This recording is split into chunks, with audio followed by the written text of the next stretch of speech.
Hey, this is Driving with Myles. Let's talk about tutorial. Changing lanes in an emergency situation. I'm having my blinker, mirror, turn signal, blind spot. If this is a DMV test or road test, if you're not sure of the traffic situation, make the lane change to the open lane because our highway workers and construction workers are out there putting their lives on the line. And earlier this year, a worker in the States was killed. So let's take a moment. God bless you. So now we are dealing with the hill. We have gravity pulling us down. So you'll notice your speed, if you look at my speedometer, is dropping down. Now you can push your gas pedal to the floor, but gravity is still pulling you down. Let's talk about reading brake lights. You want to gradually squeeze the brake. You don't want to hit the brake wheel hard.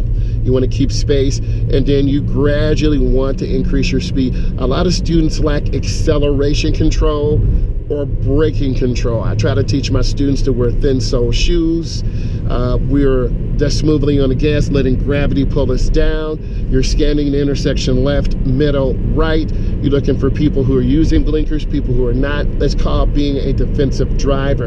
I'm scanning, I'm looking, I have good speed control. Every 12 to 15 seconds, you want to check your rear view mirror. So I'm looking ahead, I have great speed control, and then gravity's starting to pull us down again, so you gotta press the gas pedal a little bit. And if you notice my distance in a lot of my tutorials, I have a lot of space. Beginning drivers have a difficult time keeping space. So let's review. I'm a state certified instructor. I've been teaching driver's education 21 years. I do DMV test prep, road test prep. I teach teens and adults.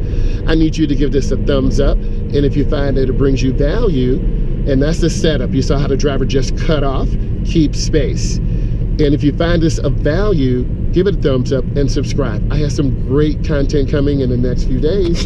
Thank you. God bless you.